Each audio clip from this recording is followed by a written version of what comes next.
here from WBTC3.com,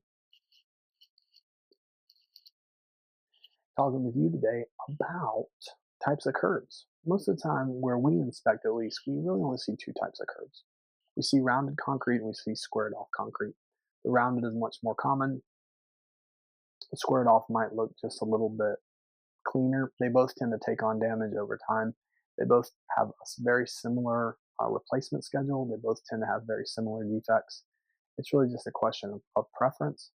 If you find that your curbing is needing replacement too quickly, it's getting too much damage, look at the high traffic areas. Look at why are these curbs taking on so much damage. And check us out at WBTC3.com. We'd love to help you out. We're the best commercial inspection firm in the world for small businesses, for hotels, for institutions, and for those gnarly jobs. We love those gnarly jobs. Check us out.